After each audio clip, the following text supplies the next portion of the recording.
3 games on deck with the Cubs. I have a UK Cub in the house to help me preview this series, all of which UK friendly. Happy days. Welcome to the Friday episode of Locked On Marlins. And oh boy, this should be a fun series. There's some guys on the way back, and the offense has come alive recently. So let's see how they go in Chicago. We're digging into all of that on today's Locked On Marlins. You are Locked On Marlins, your daily podcast on the Miami Marlins. Part of the Locked On Podcast Network, your team every day.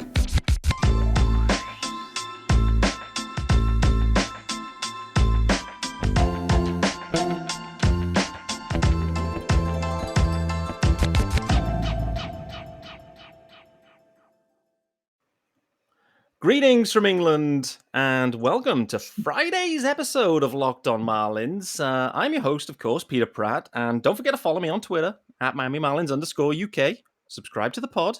It's available everywhere you get your pods, and it's free.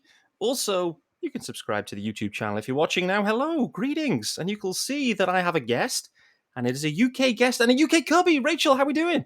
I'm good. How are you? I am also great.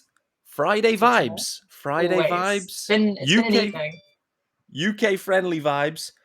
The main news has dropped. This is going out Friday. The main news has dropped Thursday. The Cubs. They're coming to London in 2023. Coming to London, baby. How you I'm feeling? So excited. I'm pumped. Yeah. This is the series, right, that was on deck for 2020. Obviously, COVID took that series away. But great to see that I guess to MLB Europe, everyone has made that happen. A couple of years delayed. Nevertheless, though, the Cubs facing off against the Cards in London, 2-game series. Immediate reaction to that one. I'm so excited. I really am.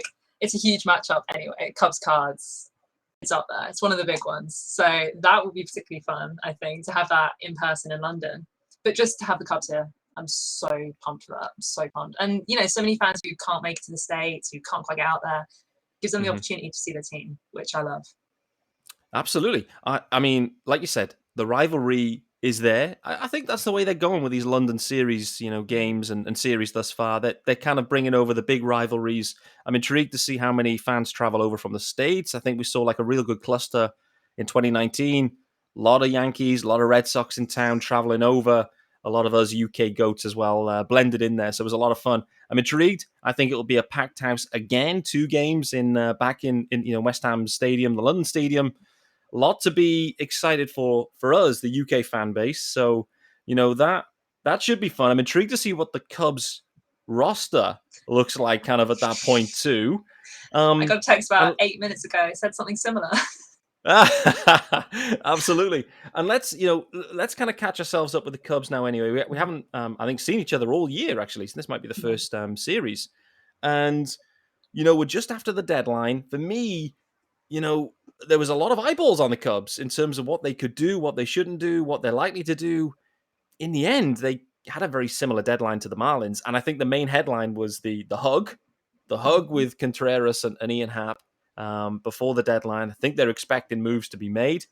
Moves weren't made, so they just enjoyed a warm embrace. Moves were not made. No moves were made. We had very few moves. We got rid of the entirety of the back end of our bullpen. Oh, there you go. That was it. And the night before, we sent a minor leaguer over to the Giants. It feels that's what the Marlins did. And emptied a few bullpen arms. Nothing else. It was quite funny, I think, for the Cubs in particular, because it really was between we're going to do nothing, which we basically ended up doing, or we're going to get rid of everyone again. It got to the point where I was like, I really don't know what to expect here. We could be losing pretty much everyone, except maybe Suzuki, because that would be really weird. And then, no, everyone's still here. Nothing. There we go. What's your reaction then? Obviously, Contreras not dealt. He's a free agent, obviously, at the end of this year. What's the chatter around kind of Cubs Twitter now? Are they maybe thinking extensions? He clearly wants to be there. That's the vibe I get anyway. Yeah, I do love Willy. I think he's a real he gets it. He's a clubhouse guy, but he performs on the field. You can rely on him, and he is someone who lifts up the younger guys massively. They talk about it all the time. Guys like Morale who came up this year, but if we are not planning to extend him, I think this was a massive mistake. Yeah. It's one or the other. We're extending him, or we should have traded him. And it's whether Jed kind of overplayed his hand there. We'll see. The Mets were the main guys, right? They're the ones who wanted him. And they clearly weren't up to parting with enough of their prospects. So here we are. Yeah. It was a surprise, like you said. I that felt like the match, like that was being kind of rumored and didn't happen. Ian Happ was talked about as well. He's got one more year of control, so it wasn't as like urgent with Ian Happ. But nevertheless, everyone's looking for outfielders, offensive upgrades. Again, surprised he wasn't moved, or were you okay with that one? Less surprised, because I love him, but he's not. This has been his best year. He's not someone who historically has performed at this level. So it's slightly less surprising. But given that about 4 or 5 days ago, it did look like they were clearing house again, and they were hearing offers. So again, it must be a similar thing. They didn't hear something good enough. But I'm happy to have him here. I think if he continues even near to where he's at the moment, he's a guy worth keeping around. Yeah, for sure. And the Marlins, I think, took a very similar approach. I mean, it was reports out there. I think John Heyman reporting, listening on everyone, basically. They were listening. And Kim Ang was on the broadcast a few days back, kind of like picking the bones out of, the deadline itself and what happened. Clearly, like, the GM's not going to give you everything that happened. But, yeah, her approach seemed to be, we were just sitting there waiting.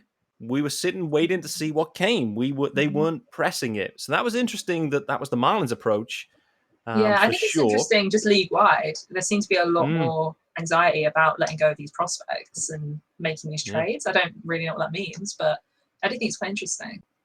Yeah. We did fleece a couple guys last year, though. So there you go. That's right. You made some real nice moves. Last year's deadline was like a real big one as well for the horrifically painful. But we got some good return. There you go. And I know you're a big prospect girl as well. Like you're really into your prospects. It's one of the things that you really follow with the Cubs. So, I mean, you've been absolutely loving it ever since the deadline. The farm is probably, pretty pumped massively. now. So. I've been like reading these huge articles. I'm like, oh my gosh, I'm out on like Baseball Savant, like breaking them down.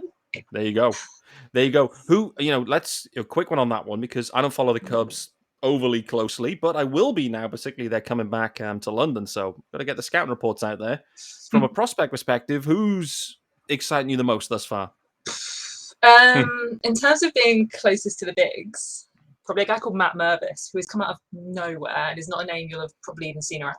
You would have seen like Brennan Davis's name around, if anything, when it's connected to the Cubs, but he's had back surgery this year, so that's not looking great. So Matt Mervis in terms of AAA. Below that, Pete Crow Armstrong, who we got back from the Mets for Harvey. That's where I was talking about them fleecing them. That was the one. Pete Crow so good. Yeah. He looks amazing. So pumped for him. Yeah, for sure. That was the name that really stood out of last year's deadline was, the fact that the Cubs managed to get back Pete Crow Armstrong, which I think was a real get for them. So overall, in terms of the season itself, 20 games under 500, the Cubs actually started quickly. They kind of came out on fire. I remember us speaking like week 1, 2, and it was like, hey, this is the quickest rebuild ever. It was the kind of my, uninformed view, but clearly there's been some struggles since. If you can, just try and summarize the Cubs season to date, if that's, I know that's not easy. It's 100 games. It's a lot of games, but I can give you a quick overview. Like you said, it started really, really well, and everyone was kind of like, okay, the thing that could happen might happen.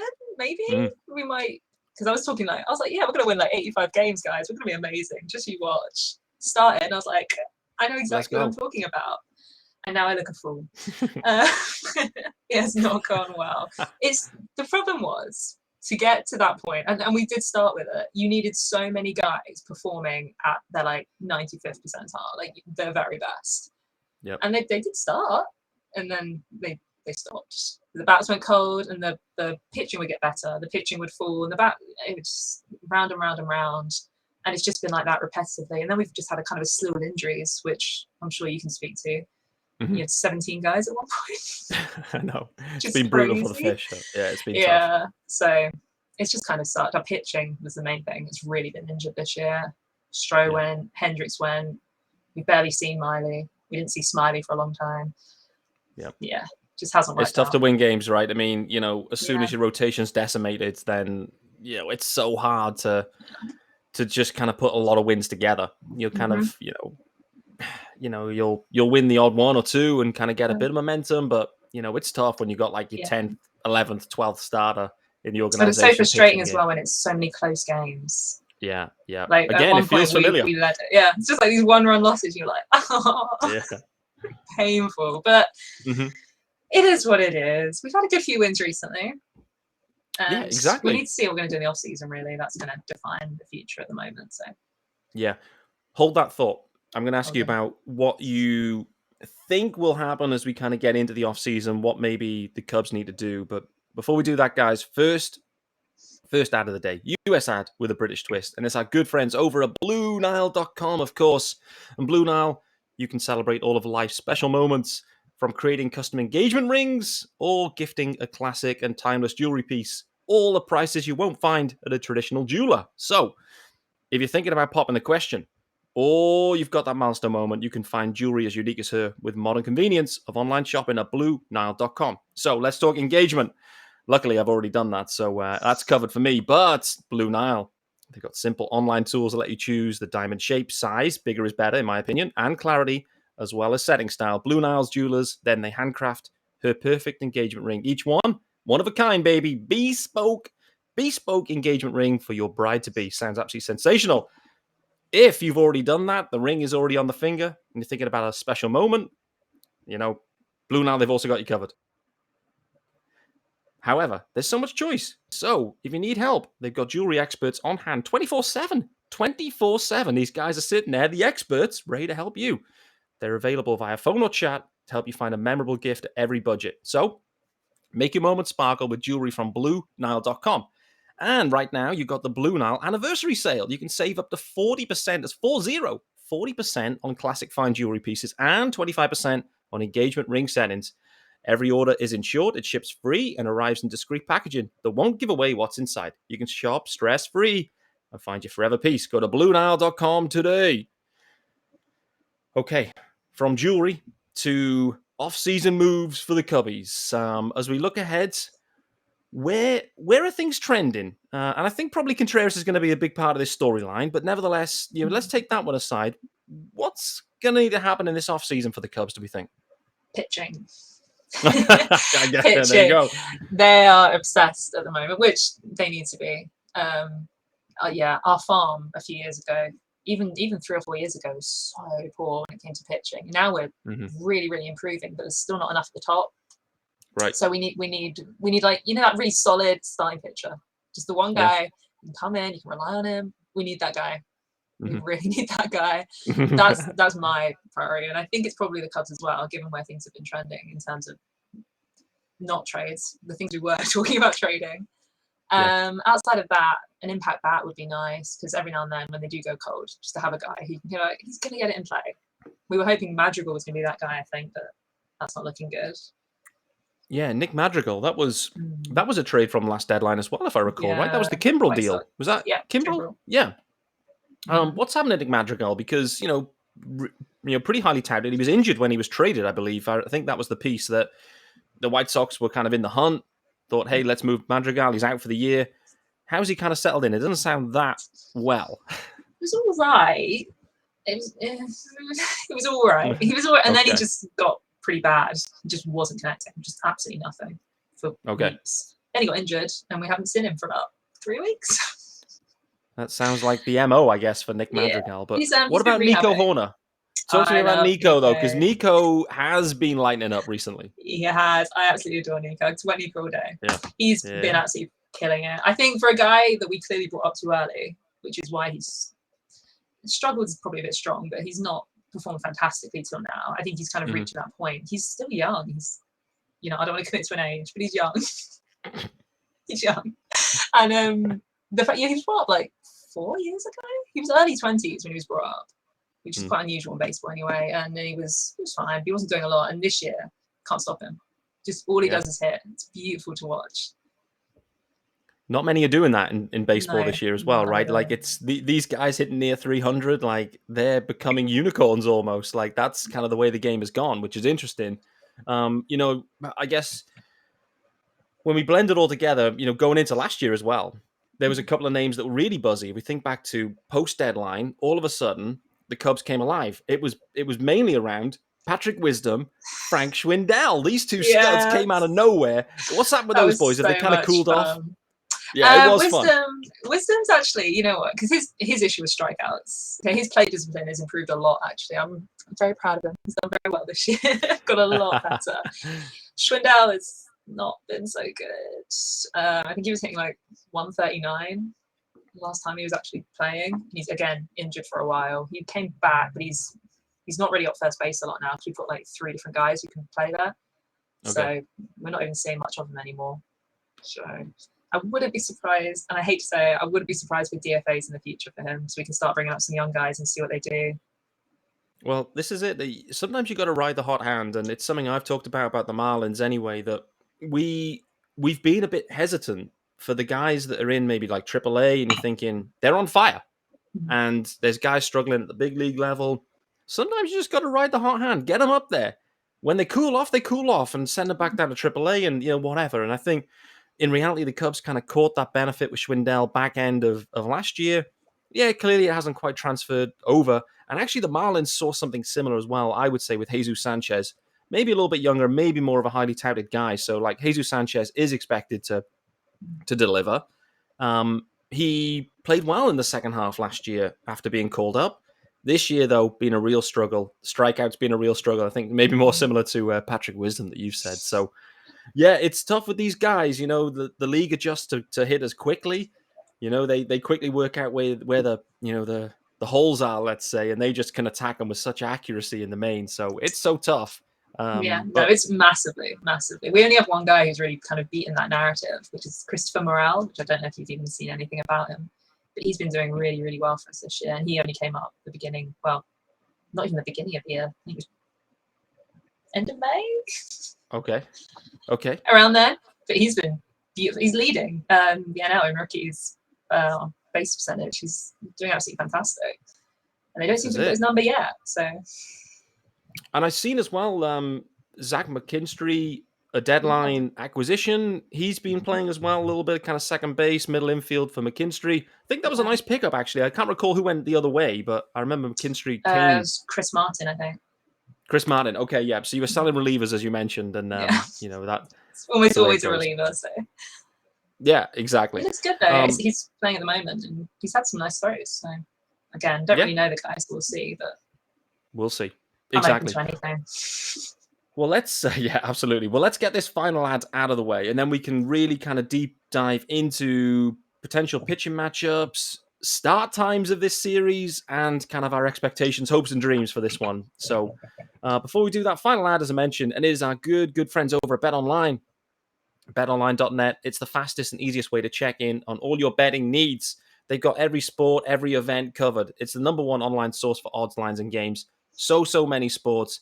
MLB, of course, NFL, NBA, NHL, combat sports, esports, golf. The Premier League also starts today. So there'll be tons of bets going in on the English Premier League, no doubt about it. It's your top online resource for all your sports wagering information. They got live in-game betting, scores, and podcasts. They've got you covered.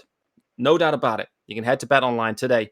Use your mobile device to learn about the action happening right now and in the future. BetOnline, where the games start. And let's look ahead to this series then. The expectation is, from a Marlins perspective anyway, no starter announced yet. The expectation is Edward Cabrera comes back up to make the start after a good couple of weeks, maybe even a couple of months on the IL for him. So exciting times for the Fish to get him back. We've also got Pablo Lopez and Jesus Luzardo going. So pitching looks strong for this one. How are the Cubs shaping up from the pitching perspective? You already mentioned there's been some struggles.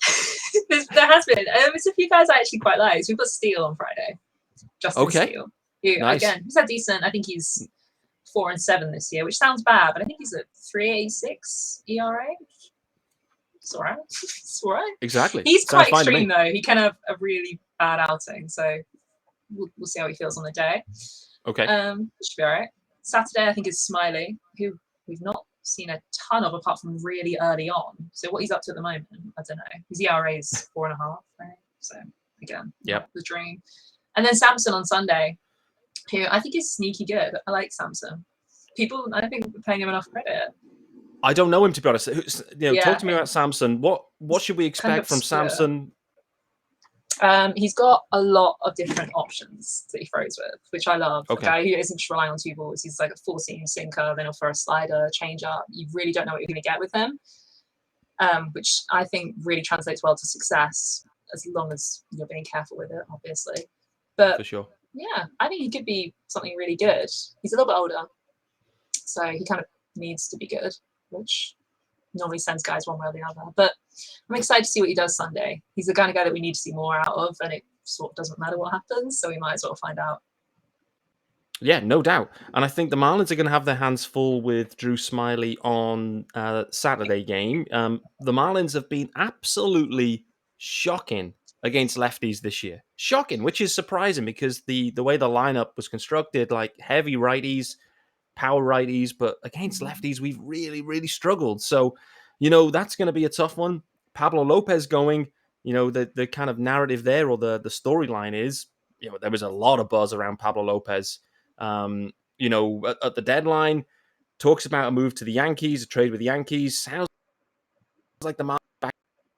So Pablo Lopez now he's got all of that distraction, let's say, out of the way. I'm intrigued to see how he goes the rest of the way. Sandy Alcantara post game on Wednesday was singing his praises, saying, "Listen, Pablito, absolute stud." Effectively, in those, not quite in those words, but that's something from Sandy. That guy's special. So yeah, absolutely. You're not going to see Sandy this weekend, unfortunately. I don't know if that's a good thing or a bad thing for the Cubs. Probably good for us, but I've seen a few of his starts anyway. I've watched a few Marlins games, so yeah, he's been great. He really has, and another complete game, albeit against the Reds.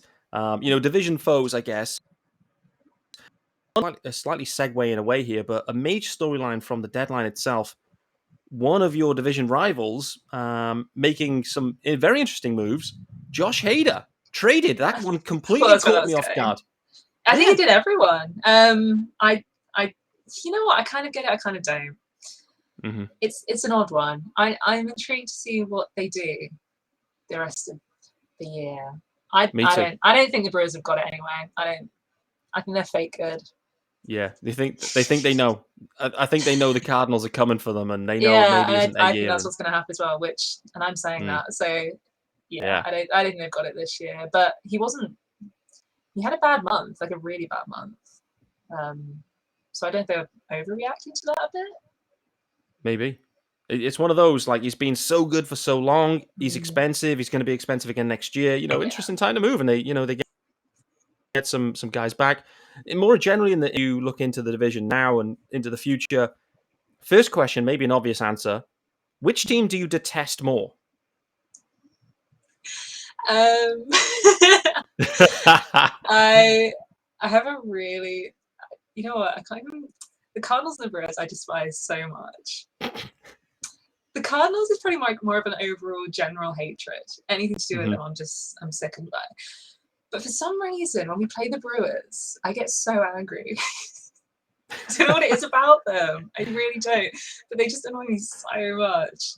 So I'm gonna go Brewers. It's more passionate hatred. Love it. I think that's a shared feeling as well from the Marlins, because they've got this I guess historical connection now linked to the Christian Yelich trade, where anything linked to the Brewers and Marlins, you basically just get into Twitter arguments about Christian Yelich and poor trades the Marlins made. So we have to hold our hands up with that one. We got fleeced. We made a deal, and it kind of reminded me of a Soto type deal. The control was similar. Yelich wasn't quite at that level, but we took the punt on taking some really highly touted prospects back, and all of them flamed, and that can happen. And it's prospects, isn't it? It's kind of part of why I love the prospect stuff. Is it really can go any which way. Yeah, absolutely. It's as volatile as relievers, I would say, in many ways. So, okay, so it's the Brew Crew then for you that they're the ones je detest Brew Crew. With that being said, who takes this division this year? I think you're probably leaning to the Cardinals then. Cardinals, yeah. I've got receipts. I've said the Cardinals for a while now. I do think they're going to be the ones to do it. I think they've got the mentality to do it, which I think is a huge part of it. Huge part of it. That's what I'm expecting. Yeah, I'm with you. Looking into 23, for example, I know there's plenty of water to go under the bridge, and this is maybe where we'll wrap up, other than a prediction from you for the series and a player to watch. 2023, the Central, I feel like there's some moving parts, and it could be a really interesting division next year. I feel like the Pirates are kind of trending a little bit in the right way. Wait and see what the Reds do. Cubs, I think, have got some work to do. Brew Crew may be coming backwards. Where do you see this kind of division next year? Next year, I think next year will be not wildly dissimilar to this year, which is kind of a bit boring, a bit of a bummer, I think. But I don't think it's baseball. I don't think you can get that much better that quickly. Which is part of the beauty of it. You've got to wait it out. It's a long game. But I think over the next few years, more generally, it's going to be a really, really strong division. We've got some incredible farms, like not just the Cubs. The Reds farm now is fantastic. Yeah. Pumped. Pirates all right. I'm not sure what the Brewers are doing actually, but generally it's looking good. So it speaks well to the future. Competitive, which is always more fun. Absolutely. It is a competitive division. I think the Cards are well positioned in this division, actually, for the next few years. Like you said, the Cards are just annoyingly good. They're boring, but they're annoyingly good. They just seem to grind out wins. They do the same against the Fish, and I hate watching the games. I hate watching a Cardinals series. It's so boring. So I hope by the time we get to London 2023, they take the shackles off. We get like an offensive explosion from these two clubs. So, I'm going to be taking a lot more... Cubs sweep. There you go. Mini sweep. That'd be nice to see. For this series, predictions from you. It's a 3-game series, all games at exactly the same time. That is the other kind of interesting wrinkle. I think they're all at 7:20 UK time. So Eastern time, I guess that's, what's that? CDT, so it's 7:20 here. 1:20 so. Chicago time. So your time. 1:20 Chicago, yeah. Yeah, exactly. So it'll be, 2:20 in Miami. Oh boy. It's a Wrigley thing. 1:20 in the afternoon is a Wrigley thing. So. Yeah. And you get them on a Friday regularly, right? It's the only, pretty much the only team that has these regular Friday early games. Best team sport in the UK. Most friendly game times. It is. It definitely is. So we've got those 3. They're all at the same time, all UK friendly. So we're going to get plenty of eyeballs on it. I believe you're actually traveling for 1 or 2 of the games, so you might be missing out some of the action, which may be a good thing because I'm expecting the Marlins to come in and put up a show here. What about you for this one? I think Steel should lock it down Friday. I'm really looking forward to Friday. From what you told me now with Smiley, I was a bit nervous about Smiley, but that's good. Maybe we'll get one there. So I've got a definite maybe, and then we've got Samson on the Sunday, haven't we?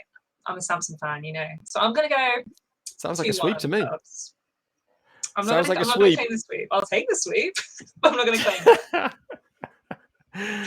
Love it. I'm intrigued to see what the Fish do this series. The pitching is back. Lozada's back. Cabrera's back. Pablo, he's back. Well, he's still here, so that's interesting. So I think the pitching really matches up. It's going to be a fun series, and we'll wait and see. I think really at this point, it's all about really what we see from some of these guys, less so than the results. I think like the results are, it's okay, but both our seasons are cooked. So it's about what the development can do, what you see from some of these guys. Rumor has it that Peyton Burdick also is going to be making his major league debut for the Fish during this series. We'll await that. Outfielder been playing nicely in AAA. Blade is already up. So they could be seeing some young studs there in the outfield for the Marlins this season series. So yeah, it should be really interesting. Rachel, where can everyone find you and follow along? And I would highly recommend it. Like we said, there's so much buzz building up to 2023. The UK Cubs, the Cubs are in the UK. So the floor is yours. Can't stop them. They're coming. They're coming. Well, I don't know, unless another pandemic kicks off. I don't know. Don't say it. Don't say it. No, you can find me at Chicago Cubs UK, which is where all my main Cubs tweets are. I've got my own page as well, which is at Cub Rachel. But that's it pretty much. Just on Twitter far too often, tweeting about the Cubs. Same. Any podcast brewing? What's happening on the pods? You have to talk to Mike about that. It's time. And I'm expecting you to be on field at some point. You, Mike, the rest of the UK Cubs crew. When you're at London Stadium on the field, which player are you most excited to meet? Oh, Ian Happ. Ian Happ. Oh well, his hugs are impressive. That's for sure. I'm an Ian Happ girl. I love him. That'd be really exciting. Sweet. All right, great. Well, that is us done. Friday's episode of Locked On Marlins in the books. Peter Pratt, Rachel Marsh signing off. And thank you for joining me, making Locked On Marlins your first listen of the day, and joining me all week Remember, guys, it's a daily pod. Daily pod. I've got 5 episodes minimum for you each week. Subscribe. Rate. Only 5 stars, please. And enjoy the series against the Cubs. UK friendly. A lot of beer is going to be guzzled here in the UK. I'll be back on Monday.